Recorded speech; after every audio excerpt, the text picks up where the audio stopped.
성경 말씀을 읽고 또 배울 때 느낌이 좀 다른 것들이 있습니다. 여러분들은 느낌이 성경을 읽을 때 어느 구절이 무겁게 혹은 무섭게 다가오는가 이렇게 묻고 싶습니다. 저는 하나님 말씀 중에 마태복음 7장 21절에 나오는 말씀이 굉장히 무거운 말씀이고 이 말씀을 잘 이해를 해야 된다 하는 것을 여러분들에게 말씀드리고 싶습니다. 마태복음 7장 21절은 우리가 잘 아는 것처럼 이런 말씀입니다. 다들어 주여 주여 하는 자마다 천국에 다 들어갈 것이 아니요 다만 하늘에 계신 내 아버지의 뜻대로 행하는 자라야 들어가리라 그랬습니다. 이 말씀을 접하면 굉장히 무거운 마음이 듭니다. 왜냐하면 이 말씀을 잘못 이해하면은 우리가 혼돈이 생기고 또 혼란이 생기기 때문에 그렇습니다. 그리스도인에게 있어서 믿는 자에게서 궁극적 도달점은 천국이다. 이렇게 말을 할 수가 있습니다. 그런데 주님께서 천국을 말씀하실 때 누구든지 아버지의 뜻대로, 그러니까 하나님의 뜻대로 살지 못하면 하나님 나라에 들어갈 수가 없다. 이렇게 말합니다. 그러면 도대체가 이 세상에서 예수를 믿고 난 우리들이 하나님 말씀을 다 지키며 살아갈 수 있을까요? 정말 예수님을 믿고 여러분들이 결심해서 성경에 나오는 모든 말씀, 또 기도할 때 성령으로 응답해 주시는, 말씀해 주시는 그런 말씀, 이 모든 것들을 순종하면서 과연 살아가느냐라고 하는 거예요. 만약에 그렇지 못하면 너희들 이 말씀대로 표면상 나타나는 이 말씀을 보면은 천국에 들어가려면 하나님 말씀을 다 들어야 된다, 실행해야 된다 라고 하는 말씀을 우리에게 말씀해 주시고 있는 겁니다. 우리가 예수를 믿고 난 다음에 힘든 것이 무엇입니까? 그것은 예배당에 나가서 예배드리는 것이 힘든 것이 아니라 절망하는 것은 목사는 목사대로, 성도는 성도대로 말씀대로 살아가지 못하는 것에 대한, 하나님 말씀대로 순복하며 살아가지 못한 내 자신을 발견할 때마다 거기에는 굉장히 아픔이 있고 쓰라림이 있습니다. 어느 때는 정말 내가 예수를 믿고 구원받은 자인가 의심될 때도 있습니다. 왜냐하면 오늘 이 말씀으로 비춰본다면 나는 예수를 믿고도 끊임없이 죄에도 넘어지고 시험에도 넘어지고 말씀에 순종하며 살아가지 못하는 내 자신을 바라볼 때 주님은 단호하게 누구든지 아버지의 뜻대로 행하는 자라야 하나님 나라에 들어갈 수 있다, 이렇게 말씀을 하셨기 때문에 그렇습니다.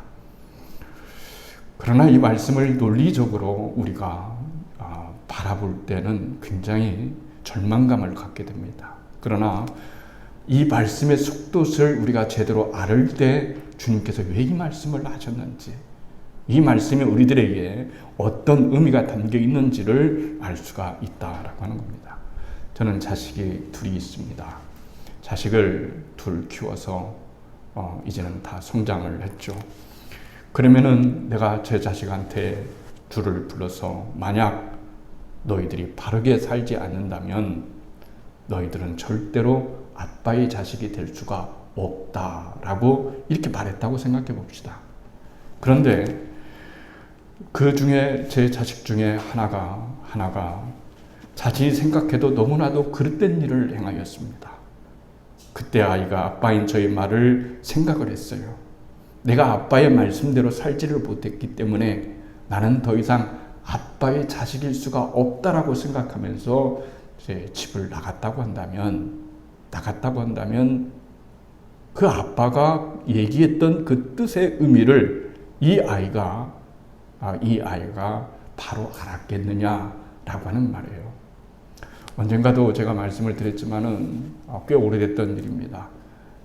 제 아들이 29이니까 6살 정도 됐을 때가 제가 서울에서 부목사 생활을 하고 있을 때였습니다. 그런데 이 아이는 굉장히 제 아들 지금은 뭐 전혀 그렇지 않지만 그때는 이 아이가 엄마를 떨어지려고 하지를 아빠를 떨어지려고 하지를 않습니다. 컸는데도 동생이 있는데도 같이 있는데도 부모가 어디를 가게 되면 불안해합니다. 불안해해요. 그래서 굉장히 아이를 떼어놓고 목회 활동을 제가 이제 하는 것은 아내가 전적으로 아이를 잘 도와주었기 때문에 그렇게 할 수 있었지만은 부목사 생활이 굉장히 바쁘잖아요. 또 저만 있는 것도 아니고 또 많이 있으니까 굉장히 하는 일이 참 많았습니다. 새벽 기도에 꼭 나가야만 됐습니다. 그것도 부부가 새벽 기도를 우리는 꼭 나가야 되는 그런 원칙이 있었습니다. 겨울이 되었는 한겨울입니다. 예배를 드리고 나와 있는데 복도에 현관에 성도들이 웅성거려요. 그래서 가봤더니 제 아들이 거기에 있는 거예요. 제 아들이 거기에 있는 겁니다. 그런데 옷도 다 입고 있지도 않고 이렇게 내복만 입고서 그 사택에서 꽤 먼 거리거든요. 그런데 엄마 아빠를 찾겠다고 걔가 거기까지 온 거예요. 걔가 온 겁니다. 그러니 얼마나 마음이 속상하겠어요. 부모들 입장에서는 정말 위험하기도 하고 또 이 아이가 도대체 왜 이렇게 부모를 떨어지지를 못하고 무서워할까 이런 염려를 해요. 그래서 제가 집에 가서 아이에게 말을 했어요. 하나, 만약에 한 번만 더 너 교회에 내복 입고 새벽에 찾아오면 너 그때는 내쫓을 거야. 제가 심한 말을 했어요. 그래서 그런다고 그러더라고요. 알았다고 아빠 이제 아빠 말씀 잘 들을게요. 이랬는데 다음에 이 아이가 또 눈을 깨보니까 엄마 아빠가 없으니까 불안하니까 다시 내복반을 하고 온 거예요. 제가 목사이지만 굉장히 화가 났어요. 그래서 이 아이에게 나무랬어요. 야, 이 녀석아, 네가 지금 벌써 6살이고 7살인데 동생은 이렇게 엄마 아빠가 없어도 잘 집을 지키면서 잘 있는데 엄마 아빠가 기도하러 갔다고 교회까지 찾아오는 녀석이 어디 있어? 너 저번에 약속한 것처럼 너 약속을 어겼으니까 너 당장에 집을 나가. 저도 화가 나서 그랬어요. 그랬더니 이 아이가 잘못했다고는커녕 옷을 주염주염 입더만 집 나가겠다고 나가는 거예요. 참. 그래서 우리가 잡았어요. 나가지 못하도록 거꾸로. 이 아이가 목사가 된 거예요. 그래서 군목으로 가 있는 하은이가 됐는데 참 생각해 보면은 오늘 말씀과 비슷한 내용이라고 말할 수가 있어요. 뭐냐면 부모의 마음은 그런 것이 아니에요. 제 자식이 여러분 찾아왔다고 해서 너 집 나가 하면은 나가는 것이 부모의 뜻이 아니에요. 부모의 뜻은 무엇일까요? 다시는 엄마 아빠가 없어도 안전하니까 하나님이 너를 지켜주시고 보호해 주시니까 엄마 아빠는 걱정하지 말고 엄마 없다고 아빠가 당장 없다고 무서워하거나 울지 말고 동생을 잘 지키면서 집에 있는 거야. 그것이 바로 네가 오빠로서 해야 될 일이야 라고 하는 것을 가르쳐 주기 위해서 그것이 잘 안 되니까 이 말을 어기면 다음에는 너 집을 내쫓을 거야. 이렇게 정말 촉강수를 둔 거죠. 주님께서 오늘 말씀하신 것도 바로 그 말씀인 거예요. 그 뜻의 의미는 너희들이 정말로 하나님을 믿는 사람이라고 한다면은 절대적으로 하나님 말씀을 잘 지키면서 하나님의 자녀답게 잘 살아갈 수 있어야 돼. 이런 말씀인 거예요. 만약에 이런 말씀을 우리가 바로 이해하지 못하고 만약에 너희들이 지키지 않으면 그때부터 너희들은 하나씩 너희들의 잘못을 다 심판하면서 너희들은 절대로 하나님 나라에 들어갈 수 없는 그런 자들이 될 거야 라고 이렇게 말하는 것이 결코 옳은 일이 아니라는 거예요. 제 호적에 제 자식이 둘 있다고 말씀을 드렸습니다. 딸 하나, 아들 하나 있어요. 그렇죠? 자, 이 딸이 제 호적에 가면 가족 열람소에 가면은 동사무에 가면은 가족관계 증명서에 보면은 제 호적에 다 올라 있어요. 호적에 다 올라올 때 이 아이가 1살 때 태어나자마자 호적에 올린 거예요. 그렇죠? 태어나자마자 호적에 올린 거예요. 그렇기 때문에 제 자식인 거예요. 그러고 난 다음에 호적에 올리고 난 다음에 한번 이 자식이 부모의 뜻대로, 아버지의 뜻대로, 어머니의 뜻대로 살아가는지 안 살아가는지, 잘 살아가는지 안 살아가는지 보고 호적에 올린 것이 아니라 이미 호적에 올라가 있기 때문에 내 자식이 아무리 이 세상에서 악한 짓을 한다 할지라도 그 호적에서 파는 경우도 있겠지만 대부분의 경우에 아버지, 어머니의 마음은 자식을 얼마나 많이 사랑하는지 우리는 충분히 결혼해서 다 알 수가 있는 거예요. 어떤 일이 있다 할지라도 자식을 용서하고 자식과 함께하는 것이 부모의 심정이다라는 말이죠. 그러니까 바로 이 어법이라고 하는 것이 굉장히 중요한 거예요. 너 잘못하면, 너 아버지의 말을 듣지 않으면 그때부터 집 나가 했을 때 집을 진짜 나가라는 말이 아니라 동생과 함께 잘 집을 지키면서 잘 이끌어라는 그런 어법의 말을 하는 것처럼 오늘 주님께서 주여 주여 하는 자마다 하나님 나라에 다 들어갈 것이 아니라 아버지의 뜻대로 행하는 자라야 하나님 나라에 들어갈 것이다 라고 이런 말을 했을 때 아무 생각 없이 그런 말씀이 있는가 보다 이렇게 생각해서도 안 되고요.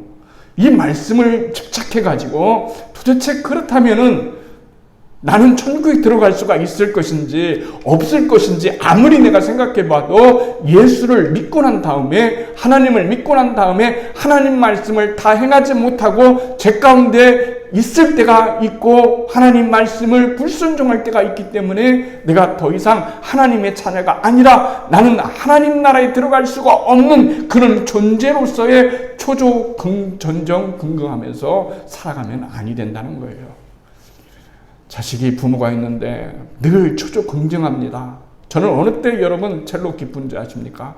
똑같은 거예요. 부모들이 자식 간에 서로 이렇게 우애하면서 웃으면서 그런 거예요. 아들이 휴가 때 종종 집을 찾아옵니다. 동생이 여동생이 하나 있지 않습니까? 하영이가. 그러니까 얘기를 해요. 웃고 재밌고 또 같은 방에서 기다릴 새가면서 오랜만에 만났으니까 이 얘기도 하고 저 얘기도 하고 이런 남매들을 봤을 때 행복한 거예요. 자식이 부모에게 무엇을 해줬기 때문에 행복한 것이 아니라 서로 사랑하면서 서로 우애하면서 살아가는 것을 보면서 기뻐하는 것이지, 자식들이 모여서 이번에는 엄마 아빠의 말씀을 못 드렸고 효도하지를 못했으니까 우리 어떻게 하면 좋지? 전전긍긍하면서 그렇게 염려하면서 살아가는 것이 부모의 뜻이 절대로 아니란 말이죠. 그러니까 이 본문의 말씀을 우리가 꼭 알아야 될 것은 마태복음 7장 21절에 말씀하신 것처럼 주님께서 이 어법을 사용하신 이유는 무엇이냐 하는 것은 누구든지 예수님을 믿기가 이렇게 힘든다는 것은 사실이지만 다 하나님 나라에 들어갈 수가 없다라는 말을 위협적으로 해 주시려고 하는 것이 목적이 아니라 하나님의 말씀을 따라서 하나님 말씀에 순종하며 살아가는 하나님이 백성이 되기를 원하시는 아버지의 그 간절한 마음이, 아버지의 간절한 마음, 예수님의 그 간절한 마음이 마태복음 7장 21절에 배어 있다는 사실을 우리는 알아야 돼요.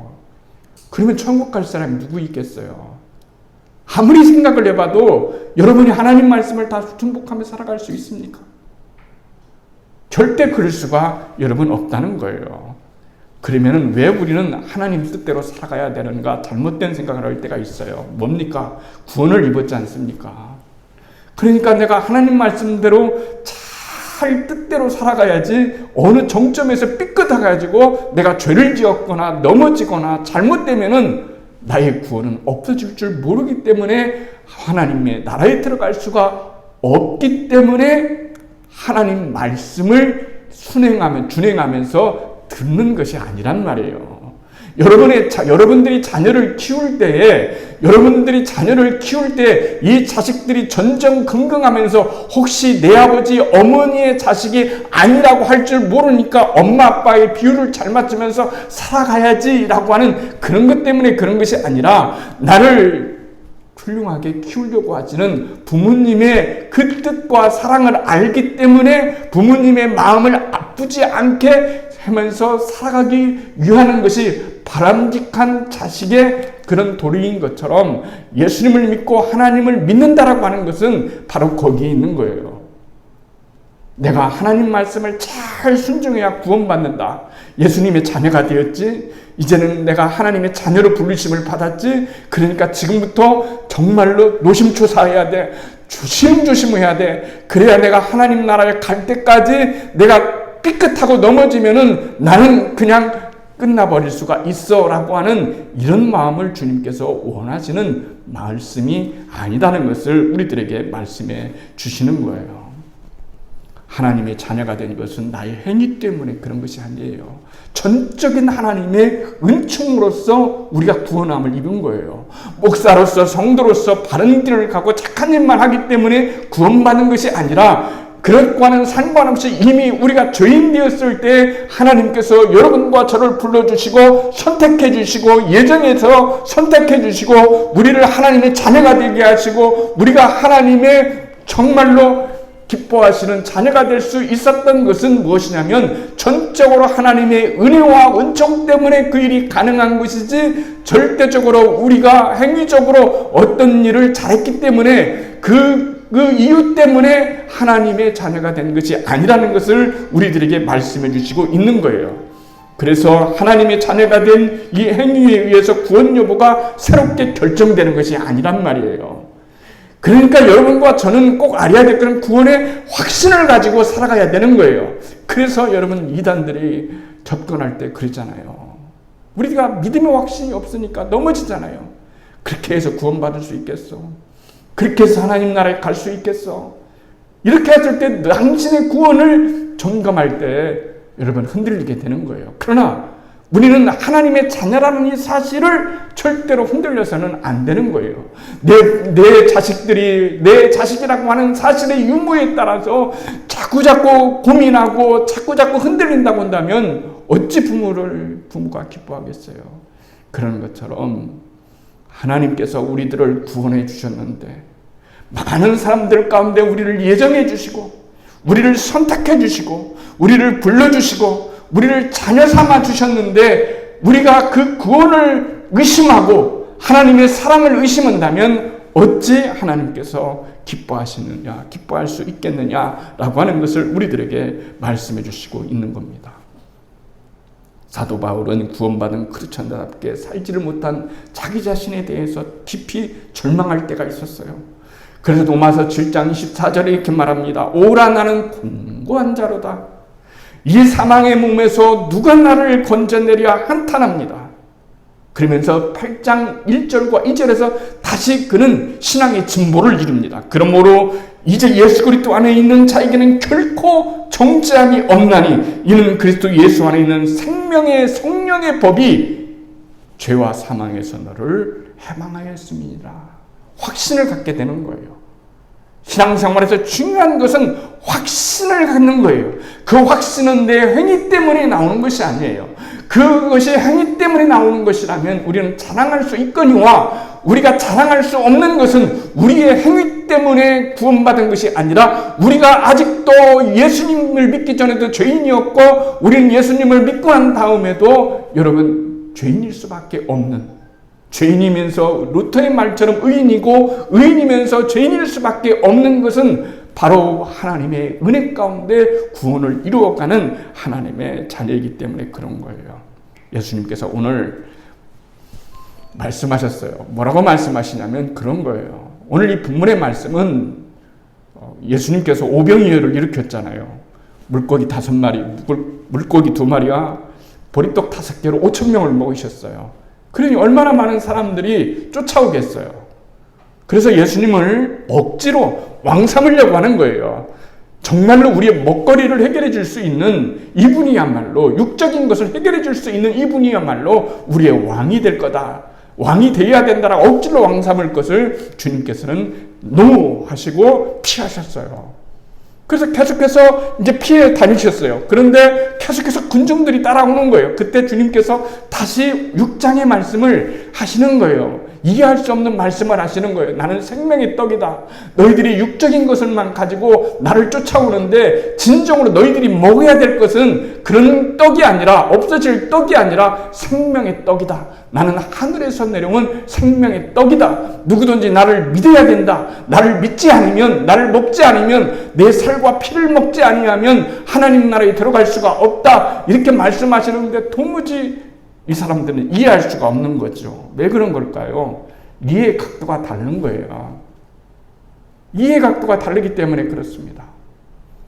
그들이 예수님을 찾은 이유는 육적인 욕구를 해결하기 위해서 찾아오는 거예요. 그러나 육적인 욕구는 언제든지 다 끊어지는 거예요. 정말 세월이 빠르네요. 여러분 금방 갔잖아요. 한 해가 코로나 때문에 그런 것도 있겠지만 너무 금방 가는 거예요. 저도 젊을 때가 있었어요. 근데 벌써 50대 후반이 되었지 않습니까? 세월이 점점 지나면서 아무것도 아니구나 라고 하는 생각이 들어요. 정말 젊었을 때는 큰 교회도 이뤄보고 싶고 많은 성도가 있으면 좋겠고 그렇지만은 솔직히 지금은 그런 마음 없어요. 한 영혼 사랑할 수 있다면, 한 영혼 구원받게 할 수 있다면, 한 영혼 정말 섬길 수 있다면, 그것이 정말 주님께서 나에게 맡겨주신 일이라면, 그것이 정말 주님께서 내게 맡겨주신 일이라고 한다면 그 일이 어떤 것이든지 간에 그 일은 복된 일이고 정말 주님께서 원하신 일을 하며 살아가는 것이 그의 진정한 주님을 향한 사랑이다 생각이 되는 거예요. 그러니까 주님께서 나는 생명의 떡이다 이런 거예요. 그러면서 아까 마태복음 7장 21절에 반하는 말씀을 하시는 거예요. 주님께서는 또 이런 말씀도 6장 37절을 이렇게 말씀하셨어요. 마태복음 6장 30절에 아버지께서 내게로 주시는 자는 다 내게로 올 것이요. 아버지께서 내게 주시는 자는 다 내게로 올 것이요. 내게로 오는 자는 내가 결코 내쫓지 않겠다. 내쫓을 때는 잘하는 사람 내쫓습니까, 여러분? 못하는 사람 내쫓잖아요. 주님께서 우리를 너는 잘 믿었으니까 내 말대로 행하는 거니까 너는 사랑받고 구원받아라. 너는 나를 믿고도 아직도 그 모양이니? 라고 하면서 내쫓는 것이 아니라 주님은 우리 모두를 사랑하시는 거예요. 자식이 10명이 있으면 잘 사는 자식도 있고 못 사는 자식도 있고 이런 자식도 있고 저런 자식도 있지 않겠어요? 그러나 가장 중요한 것은 뭐예요? 다 내 자식인 거예요. 사랑하는 자식인 거예요. 우리는 오늘 이 본문에서, 요한복음 본문에서 주님이 하시고자 하는 것은 말씀이 바로 그런 거예요. 육적으로만 생각하지 말아라. 영적으로 생각해라. 이런 말씀인 거예요. 어떤 교회 목사님께서 이제 신방을 갔어요. 그랬더니 목사님이 권사님인 가정에 신방을 갔는데 권사님이 그러시는 거예요. 목사님 기도 좀 해주세요. 그런 거예요. 첫째는 너무 잘 살았어요. 걱정이 없어요. 걱정이 없어요. 둘째는요, 너무 못 살고 힘들어해요. 둘째를 위해서 좀 기도해 주세요. 그러는 거예요. 그러면서 이런 말씀을 또 하시는 거죠. 첫째는요, 교회는 안 다녀요. 그런데 걱정할 게 없어요. 사업도 잘 되고요. 자식들도 잘 되고요. 너무너무 잘 되니까 얘 걱정은 하나도 없어요. 그런데 둘째는 교회를 다니고 열심히 예수를 믿는데 되는 것이 별로 없어요. 힘들어요. 자기 집 한 채 없어요. 살 것도 마땅치 않아요. 그럼 목사님 깜짝 놀랐어요. 기도를 해야 될 대상은 누구일까요? 첫째일까요? 둘째일까요? 염려해야 될 부모가, 권사님이 영적으로 정말로 염려해야 될 것은 첫째일까요? 둘째일까요? 당연히 첫째 아니겠어요? 여러분, 이 세상에 빈손으로 왔다 빈손으로 가는 것이 바로 인생 아닙니까? 진짜로 중요한 것은 구원 아닙니까? 왜 사람들이 이렇게 많은 사람들이 이 전염병 하나를 통해서 전전긍긍하면서 노심초사하면서 염려하는 거죠? 죽을 수 있기 때문에 그런 거예요. 인간은 죽는 거예요. 코로나 안 걸려도 세월이 지나면 다 인생은 가게 되는 거예요. 그때 우리가 진짜로 중요한 것은 뭐냐면 구원밖에 중요한 것이 없는 것이기 때문에 우리가 진정으로 생각해야 될 것은 우리의 영적 구원을 생각해야 된다는 것을 이렇게 말씀하시는 거예요. 60절, 61절에 미람이 이렇게 반문합니다. 제자들이 이 말씀을 듣고 수근거린 거예요.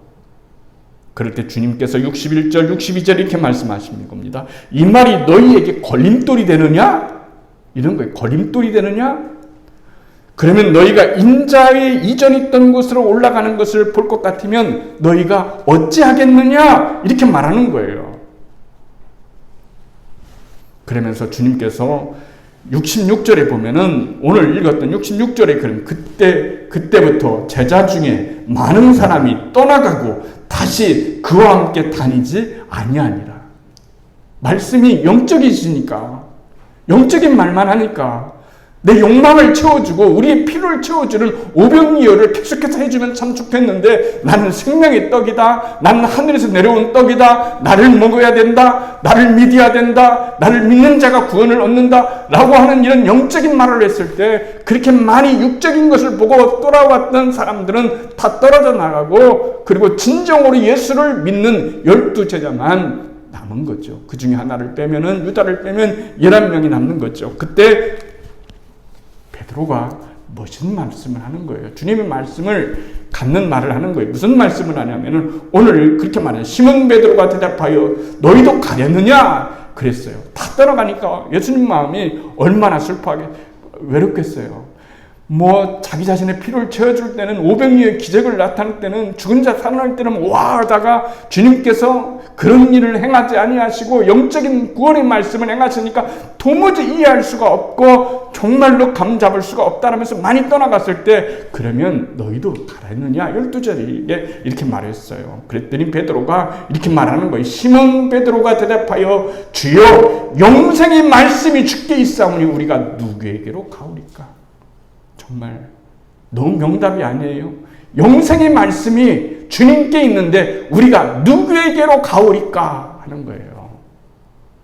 오늘도 주님은 우리에게 묻습니다. 너희들도 가려느냐?